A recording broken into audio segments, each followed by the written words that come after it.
Welcome to Sports Guy Talking. I am Dustin Tran, your host, as I am here today to talk about Paolo Banchero having an excellent debut in the NBA Summer League for the Orlando Magic. There was a lot of controversy at the time when the Magic selected Paolo Banchero with the first overall pick in the 2022 NBA draft, but he has seemed to quiet down some of those critics with his performance yesterday against the Rockets. Paolo Banchero even outplayed Jabari Smith, who ended up being the third overall pick in the 2022 NBA draft as he got drafted to the Rockets. Before I say anything else though, I want to present you guys with a topic question. So here it is. How impressive was Paolo Banchero's performance against the Rockets? Alright, so I'm doing this on a scale of 1 to 10, with 1 being the least impressive, 10 being the most impressive. And I'm going to go ahead and answer that question with a 7. I was on a scale of 1 to 10 impressed with him with about a 7. I thought that he did some things that were pretty good.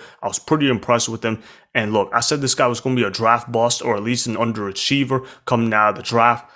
If he keeps playing like how he did in that summer league in his debut, he's going to prove me wrong by a lot. He looked a lot better than what I anticipated him to be. I thought that he was going to be somewhat of a project big man. Instead, he proved that he was far more NBA ready than what I thought that he could have been. Look, he led his team to victory. All right, the Orlando Magic, they won 91-77 against the Houston Rockets. And by the way, the guy that I thought the Orlando Magic should have taken with the first overall pick was Jabari Smith. Jabari Smith did not play as well as I anticipated him to be. Jabari Smith, he only put up 10 points. He had a rather quiet night. Paolo Banchero, he outplayed him for the most part. So I got to give Paolo Banchero credit where credit is due. Now look, Paolo Banchero, he played about a little more than 25 minutes, a little less than 26. So he played about more than half a game. All right. And he put up 17 points, 6 assists, 4 rebounds, 2 turnovers, and 1 steal. That's a pretty solid performance for a debut. Now, look, the reason why it's not better than solid for a debut is because Chet Holmgren went off in his debut, and so did Keegan Murray as well. And look, Paolo Banchero, I know that he only shot 41.7% from the field, but he showed that he was overall efficient in this game. He went 2 or 3 from the three-point line. That's pretty good. He's making 66.7% of his threes.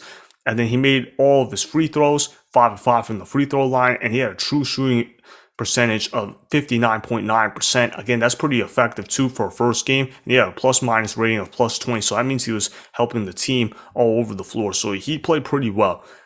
If I had to give a grade for how he played in this game, I have to give him an A. I can't really give him anything worse than that because Paolo Banchero, he did what he was supposed to. He showed good footwork in the post. He moved without the ball. He moved with the ball in his hands. He did all of that pretty well. He did what he was supposed to. He played his role well, and that's why the Orlando Magic, now I'm starting to see why they wanted to take him with the first overall pick, because he looks like a polished player for the Orlando Magic. Look, he looks like he's far more polished than what I reasonably thought that he was at this point. Paolo Banchero, he's got good handles. He's got good footwork in the post. He can set screens. He can play defense a little bit. He can switch onto defenders. So I got to give him credit where credit is due. So I'm pretty impressed with how he played. Look, he displayed a skill set that would translate well to the NBA. You know what that was? That was footwork to create space in the post and on the perimeter, the way that he bodied his opponents and backed them into position.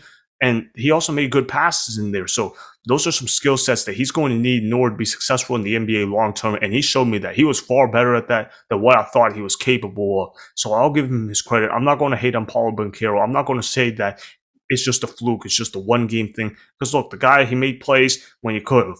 But the reason I'm not putting it more than a 7 is because was he more impressive than Chet Holmgren? No, he wasn't. Was he more impressive than Keegan Murray? No, he wasn't. Was he more impressive than Jaden Ivey? No, he wasn't. Look, there were rookies that played better than him in his debut. But Paolo Banchero, he did what he was supposed to do, and he outplayed Jabari Smith, a guy that I thought that the Orlando Magic should have taken with the first overall pick, albeit because Jabari Smith was playing out of position. I mean, look, Jabari Smith Jr., he's a forward tweener. He's supposed to be either playing the small forward or the power forward position. Instead, the Houston Rockets had him playing at center. That's not his natural position. So anytime you have to play outside of your natural position, particularly the position that you're not really too familiar with, that's going to be tough for Jabari Smith out there, considering that it's his debut in the first time that he's getting NBA live action, albeit it's the summer league, not actual NBA players going up against him.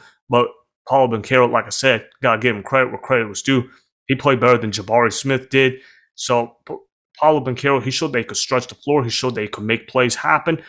But where I'm going to come in and still be a little bit critical of Paolo Banchero is the fact that I don't think that he's better than a Pascal Siakam. I just don't think that he can do better than that. Now look, Pascal Siakam, he helped the Toronto Raptors win a championship in 2019, but he was the number 2 scoring option behind Kawhi Leonard. Pascal Siakam, when given the keys to being a number 1 scoring option, he really hasn't shown all that much. He's shown that he can be a good player, yes. He's shown that he could get his teams to the playoffs, but come playoff basketball, Pascal Siakam more often than not shrinks that more than shines in big moments. And that's why the Toronto Raptors, they haven't been back to the conference finals since then. Of course, there's also a bevy of other reasons as well. But look, when you're taking with the first overall pick, I need to see a little bit more than just he does the gritty things well. And that's what Paolo Banchero is. He's the guy that can chase shoot loose balls. He's the guy that can help grind out screens to get guys open. And he's a guy that will get you rebounds. He's going to do all the hustle things really well. But when you're taking with the first overall pick, I'm expecting a little more than just do the hustles stats. I'm expecting you to take over ball games. Paolo Banchero did not show me that he could take over a ball game, or at least not yet. And I know that it's only his debut, but I mean, come on. That's one of the main reasons why I was critical of Paolo, because I don't think Paolo is a guy that can take over games. So that's just kind of how I'm looking at it.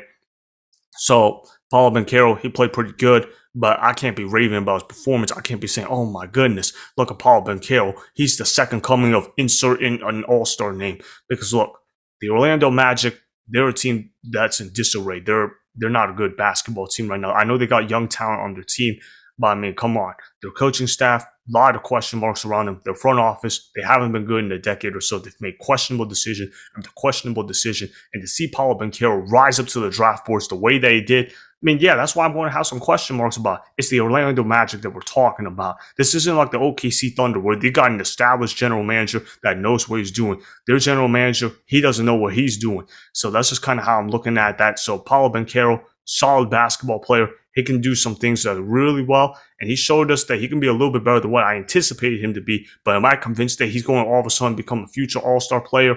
No, I'm not convinced that he can do that. He still hasn't shown me that, in my opinion. Paolo Banchero, he can make plays happen, but I'm not going to say, oh, wow, look at him. Look at how he's going to be a future all-star that's going to be taking over games all by himself. I mean, come on. And I know that I'm putting insanely high expectations of Paolo Banchero, but that's what's going to happen when you're going to be taken with the first overall pick. But look, Paolo Banchero, he did a lot of good things in the first half. He did what he was supposed to do. He played within the system really well. And that's what Paolo Banchero is. There's nothing wrong with that. But I'm just saying, if you're a first overall pick, I need to see flashes of greatness. Did I see flashes of greatness from Paolo Banchero last night? No, I didn't. I saw flashes of being a pretty good basketball player. There's nothing wrong with being a pretty good basketball player.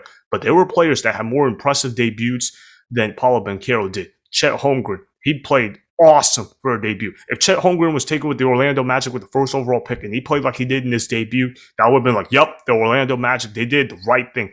I didn't get that kind of vibe from Paolo Banchero. The kind of vibe that I got from Paolo Banchero is that, yeah, he's pretty good. Yeah, he can do the hustle stats. Yeah, he could score sometimes. He could set screens.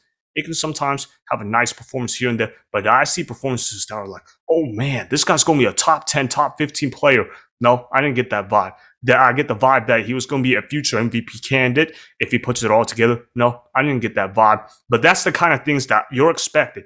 If you get drafted number 1 overall, that's why I cannot put his performance at a 10. That's why I cannot be that impressed with him. I was somewhat impressed with him. I thought that he played better than what you could have anticipated for a first game. I thought that he did some things really well, but they do things that made you think, oh man, this guy's going to be the best power forward in all of basketball 5 years from now. No, I didn't get that vibe. When I looked at Chet Holmgren, I thought, man, this guy could be the best center in all of basketball 5 years from now, or he could be a Kevin Durant with bigger size. I didn't get that kind of vibe from Paolo Banchero.